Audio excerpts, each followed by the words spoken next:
The study of how we find frequent item sets was one of the earliest directions taken by data mining researchers, and the a priori algorithm is probably the most cited work in the data mining field.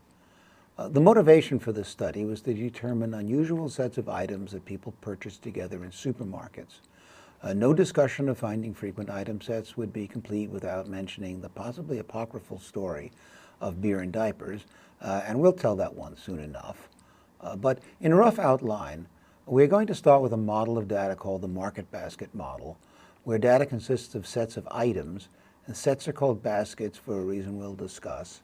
And a set of items is called frequent if it appears in some large number of baskets. We'll talk about association rules, which are statements that when a certain set of items are found in a basket, then it is unusually likely that another item will also be found there. And finally, we'll give the a priori algorithm for finding frequent item sets. This algorithm, while it has been improved upon over the years, is the fundamental starting point for all of these improvements. The market basket model is essentially a representation for a many-many relationship between two concepts, which we call items and baskets. On one hand, there's a large set of items. An example is all the different items Walmart sells, of which there are hundreds or thousands.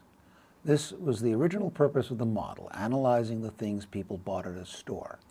However, the model has many other applications, a few of which we'll talk about shortly. And then on the other hand, there's a large set of baskets. Each basket contains a small set of items. The original picture was that a market basket was a shopping cart, a physical, that is not electronic, and customers would wheel their market basket up to the checkout. The cash register would group all the items in the basket together in one bill, and that bill would be stored in the store's computer system. Thus, by mining the contents of the various market baskets, the store could learn what people bought together, a hamburger and ketchup, for example. That, in turn, would let the store figure out some ploys to increase sales. Think about what a store might do to exploit this information. We're going to return to the subject shortly. The most useful and also most basic question to ask about data in the form of market baskets is to find those sets of items that appear in some minimum number of baskets.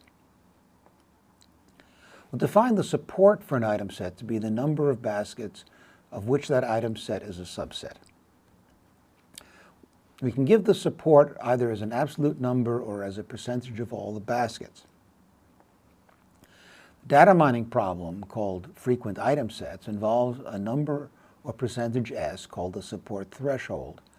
Any set of items with support at least S is called a frequent item set. Okay, here's a very simple example of data in the market basket model. Okay, there are 5 items: milk, Coke, Pepsi, beer, and juice. The support threshold will be 3. It's an absolute number, not a percentage of the baskets. Here are the baskets. We're using M for milk, C for Coke, and you can probably figure out the rest. Okay, now, what are the frequent item sets? Well, almost all the singletons are frequent. Each of the items except Pepsi appears in at least 3 baskets. For example, beer appears in B1, B3, B5, B7, B6, and B8. Okay. Pepsi itself is not frequent because it appears only in B2 and B5.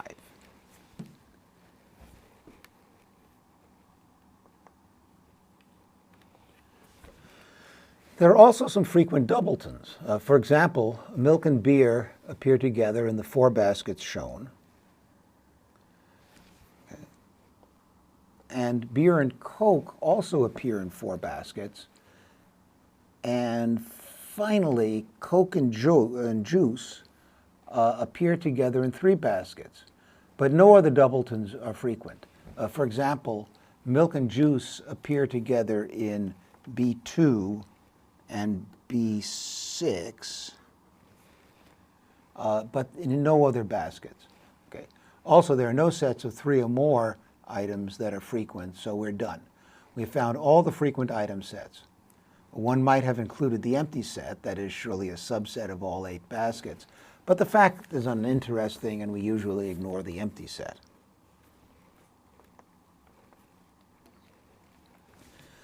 As I mentioned, the original application for this sort of analysis was looking at the things people bought together in a store. In this case, the items really are the items one might buy, and the baskets are sets of items bought together by one purchaser. Okay, there's a story that the first interesting discovery of a frequent item set was that diapers and beer were frequently bought together. And once you think about it, it makes sense. If you're buying diapers, you probably have a baby at home. If you have a baby at home, you probably aren't going out to a bar to drink, so you bring the beer home. I've heard several people claim that they themselves discovered this, so I suspect that really nobody did, and it's just an illustration of something that you wouldn't think of without a way to analyze massive amounts of data, but which proves to be true and explainable rationally once you see it. The first thing marketers did with information like this was to reorganize their shelves. They would put the diapers and beer near each other, but put another item that made sense between them, like potato chips. But there is a more subtle way to exploit the data mining discovery. Suppose we run a sale on diapers, but we raise the price of beer. People will come in to buy the cheap diapers, and while they're there in the store, they're likely to pick up some beer, not noticing the price is too high, or even if they do, figuring it doesn't make sense to drive to another store just to buy beer. Everybody wins. The customer doesn't lose money, and the store gets more customers and, on average, receives the same amount from each customer. Only the competitors of the store, who don't have their own data mining experts, lose. Incidentally, a subtle point here is that there is causality operating, and it's very hard to deduce causality from data. That is, if you don't think about the causes underlying the data, you might imagine that you could just as well run a sale on beer and raise the price of diapers. But people who come in for the sale on beer are not going to buy diapers if they don't have a baby. I just want to point out that these techniques are appropriate mainly for brick-and-mortar stores. A brick-and-mortar store needs to know that lots of people buy diapers and beer, or else they're wasting time and money optimizing the sale of something that is rarely bought anyway. That viewpoint matches well with the idea that we're looking for high frequency rather than correlation between rarely purchased sets of items. Online stores, on the other hand, do not need to rely on high frequency since they can tailor their store differently for each customer. Thus, entirely different forms of analysis are needed for online stores, and we'll cover that as a separate topic. Here's another problem that uses the same data model with an entirely different interpretation. Suppose our data is a collection of documents. Think of the sentences that appear in one or more documents as a basket. The items are the documents themselves, and the basket corresponding to a sentence contains all the documents in which that sentence appears. Now, what does it mean if a set of items appears together in many baskets? The item set is a set of documents, and these documents or items appear in a lot of baskets together. That means there is a collection of documents in which a lot of the same sentences appear. Documents that look like that may well be an instance of plagiarism. It is interesting to note that in this case, the items, the documents, are not in the baskets, which are sentences, and in fact, it's the other way around. But as we mentioned, items and baskets form a many-to-many relationship, and you can always view such a relationship from either side.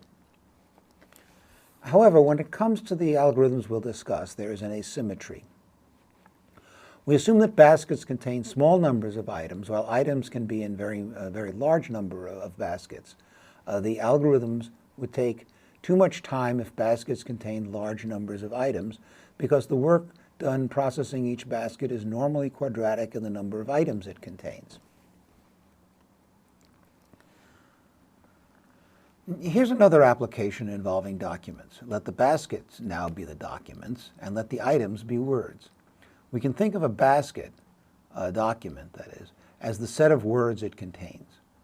But remember what we just said. We have to be careful that the average basket doesn't contain too many items. If documents are books, for example, they would contain thousands of different words. But if documents are tweets or emails, we're okay, because these are typically short. In the case of tweets, they're necessarily short. We can cut down on the number of words in a document by ignoring stop words as well. These are the common little words that usually don't carry any significant meaning. Now, what does it mean if a set of items is frequent? That means we have a set of words that appear together in a large number of documents. By the way, that's another reason to get rid of all the words that are not pretty rare, or we'll just discover that words like the and appear together in many documents. That's a big deal, right?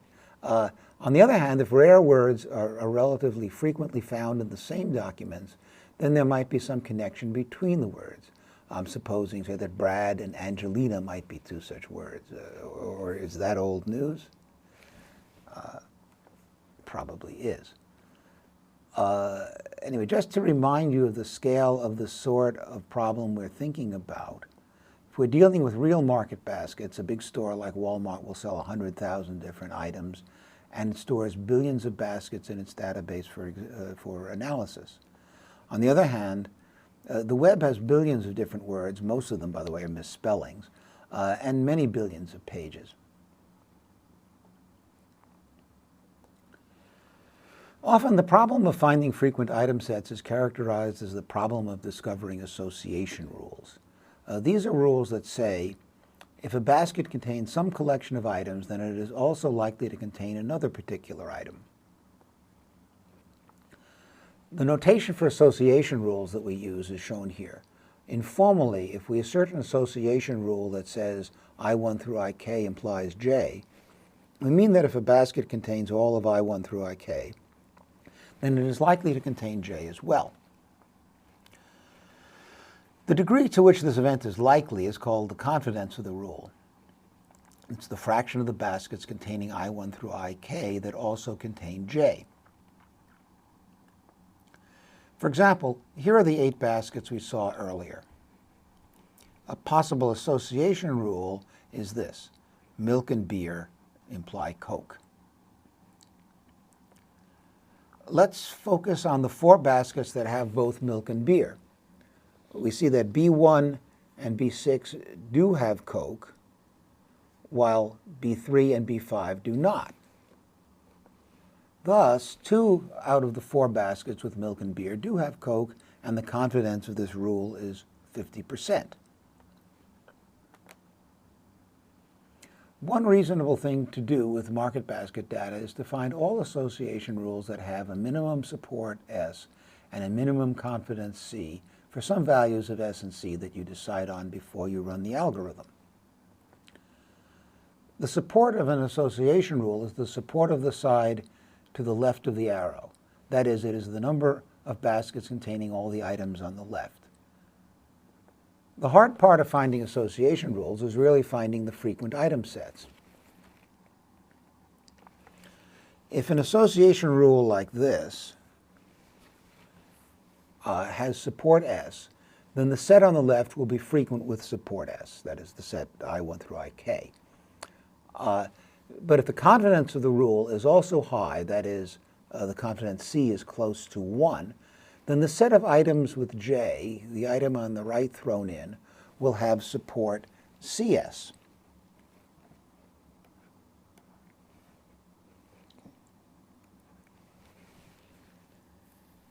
Now, if C is large, then CS will be close to S, say perhaps 1/2 of S.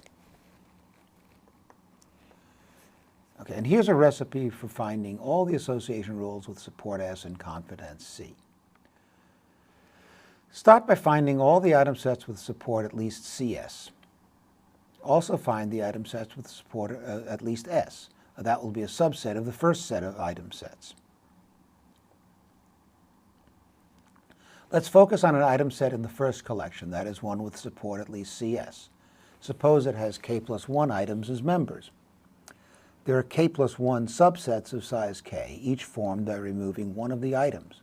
I've abused the notation a bit by singling out one of them as j, the item to be removed, leaving I1 through Ik. But in fact, we have to do this k plus 1 times 1 for each of the items. Having removed j, look at the support of the remaining set I1 through Ik. If it is at least S, we might have an association rule with the set on that set on the left and the k plus first item j on the right. Suppose the set without j has support S1, and with j the support goes down to S2. Then the confidence of the rule is the ratio S2 over S1, because that is the fraction of the baskets with I1 through Ik that also contain j. If that confidence is at least C, then we have an acceptable association rule. We're going to look at finding frequent item sets in a setting where the basket data is kept in a flat file, not any sort of a database system. As I tried to argue on the previous slides, it is finding frequent item sets that is the hard part of finding association rules. So even if our goal is to get association rules, and in many cases we really want only the frequent item sets anyway, not the association rules, we're going to talk from this point only about the problem of identifying the frequent item sets. We assume the data is so big that it has to be stored on disk. Since reading data from disk often takes more time than what you do with the data once it is in main memory, our primary goal will be to minimize the number of times each disk block has to be read into main memory. We're also going to assume that data is stored basket by basket rather than by item or in any stranger way. And we're going to have to find for each basket all its subsets of a particular size. We can do that in main memory once the basket itself is there. We can use k-nested loops to generate all subsets of size k. Since we assume baskets are small and often k will be only 1 or 2 anyway, we're not going to worry about the cost of doing this generation. However, you should be alert to the possibility that if you were asked to generate all subsets of size 100,000 from a basket with 1,000,000 items, you just couldn't do it. Okay. So here's a picture of what we imagine the file looks like. Items have been coded as integers, so the file is a sequence of integers. We need a way to indicate where one basket ends and the next begins, so we might use an integer like -1, which we suppose can't represent an item, as the separator for baskets. As we mentioned, we can focus on the number of times a disk block is moved between disk and main memory. Turns out that the algorithms we will study each operate in passes. During a pass, the entire file is read block by block in order. A surrogate for the cost of the algorithm is thus the number of passes.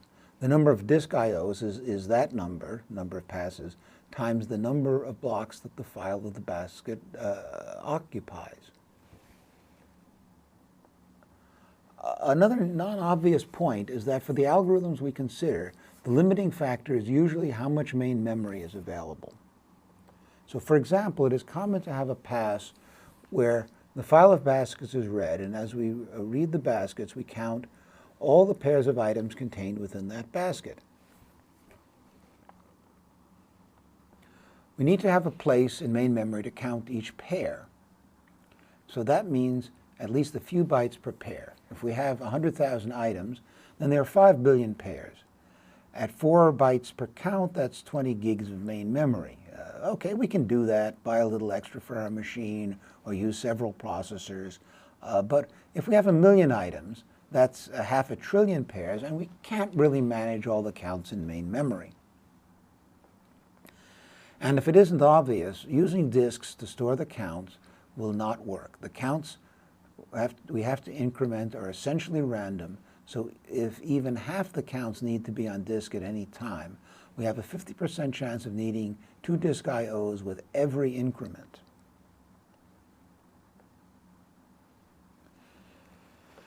I'm going to concentrate on how you find frequent pairs of items. Often finding frequent items, that is, sets of size 1 or singletons, is not too hard because there aren't so many items that we can't count them all in main memory as we make a pass through the baskets. But it is also common for the number of pairs to be too large to count them all in main memory. You might think that there are even more triples of items than there are pairs. You'd be right. However, the algorithms we'll cover exploit the fact that once you have the frequent pairs, you can eliminate most of the triples and not count them at all. One might ask why there shouldn't be lots and lots of frequent triples. The reason is that if we're going to bother to do a frequent item sets analysis, we don't want so many answers that we can't even think about them all. As a result, it is normal to set the support threshold high enough that it is hard for a large item set to be sufficiently frequent. As a result, most of the sets that will meet the thresholds will be singletons or doubletons. The bottom line is that we're going to concentrate on algorithms for finding pairs. The extension to larger item sets will be given once and can be used with any of the algorithms we discuss. Let's start by talking about what we might call the naive algorithm. We want to read the baskets in some number of passes, so why not use just one pass and count all the pairs in main memory? We mentioned this briefly, but just to make sure we understand what happens when we process a basket, we use a double loop to generate all the pairs of items in the basket, and for each pair we add 1 to its count. This algorithm actually works, provided there is enough space in main memory to count all the pairs of items. The number of bytes we need is roughly the square of the number of items in our data. That is, the number of pairs of items is the number of items, choose 2, or approximately half the square of the number of items. And if we can count each pair in 2 bytes, which is possible if the threshold is no more than 2 to the 16th, then the number of bytes we need is exactly the square of the number of items. If we need 4-byte integers to count, then we need twice that square. And just to recall, the typical number of items, if you're Walmart, the number of items is about 100,000, so you might be okay. But if you're dealing with items as web pages, then you're definitely not okay. Before we proceed, I need to talk in a little more detail about how you organize main memory to do the counting of pairs. There are actually 2 approaches, and which is better depends on whether it is likely or unlikely that 2 given items ever appear together in a basket. One approach is to maintain a triangular matrix. I'll talk about this on the next slide, but the idea is to maintain a 2-dimensional array where A of I and J is only there if I is strictly less than J.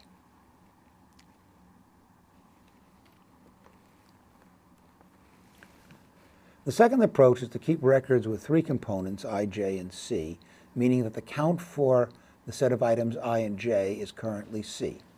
You organize this collection of records by indexing on I and J, so given a pair IJ, you can quickly find its record and increment its count, or just read its count if that's what you want. The triangular matrix approach requires 4 bytes per pair of items. I'm going to assume from here on that integers require 4 bytes, even though, if as we just mentioned, it is okay to keep them small, then fewer bytes could be okay. It is even possible in some circumstances that you need more than 4 bytes, but I'm not going to worry about that case either. On the other hand, if we keep a table of triples, then we need 12 bytes per pair, 4 each for I, J, and C.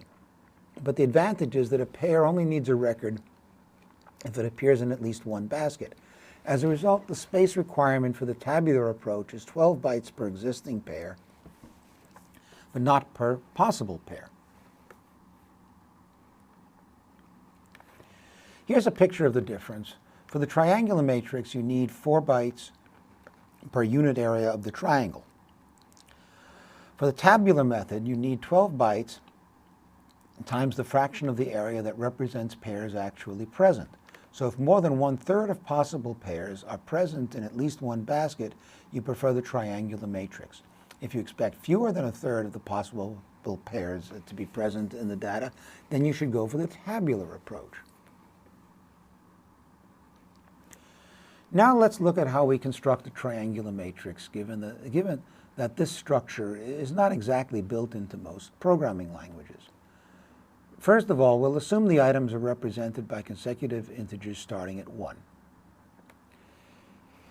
If items in your data are represented by their names or by integers that are not consecutive, then you need to build a table to translate from an item's name in the data to its integer. A hash table whose key is the original name of the item in the data will do this just fine. We're counting sets of 2 items, so we can think of each set as an ordered list of length 2. That is, we'll count all I and j such that I is less than j. I want to use an order for the pairs that look like this. If there are n items in total, then first come the n-1 pairs whose smaller member is 1. That's these. These pairs are in order of their larger member. Then come the n-2 pairs whose smaller member is 2. Again, these are ordered by their larger member. Then the n-3 pairs with 3 as the smaller, and so on. What we really have is a one-dimensional array, and we need a function that takes I and j, where I is less than j, and turns it into the position in the array belonging to this pair. Here's the magic formula. I'll let you figure out why it works. But for example, if n equals 10, let's look at the pair 3, 5. I claim it is at position 2, that's I minus 1, I is 3, of course, times 10, that's n, minus I over 2, that's 3 halves, plus 5, that's j, remember j is 5, and then minus 3, which is I. You work that out, it's 19. Okay, that makes sense because there are 9 pairs ahead of the pair 3, 5 that have a 1 as the lowest member of the pair. There are another 8 pairs that have 2 as the lowest, and then there's one more pair, 3, 4, that comes ahead of 3, 5.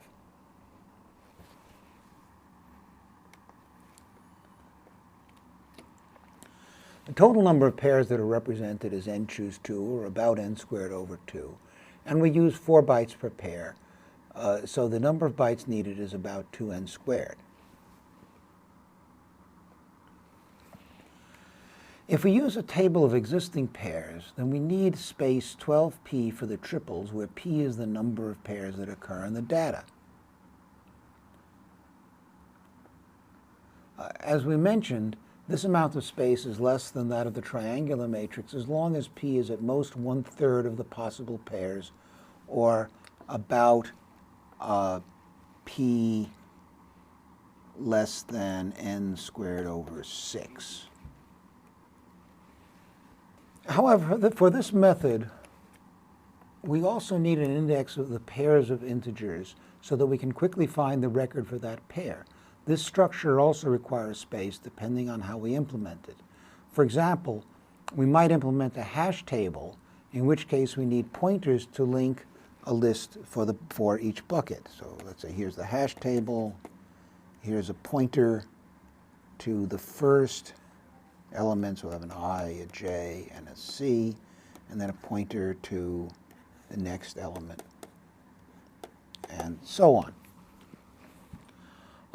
That would add another 4 bytes per pair. In particular, not counted in the 12p is all the space for the bucket headers. That's probably not too much. But then another integer at least for each of the links. That is going to lead to a cost of about 16p rather than the 12p. And in addition, again, there's the cost for the bucket headers, which is probably negligible.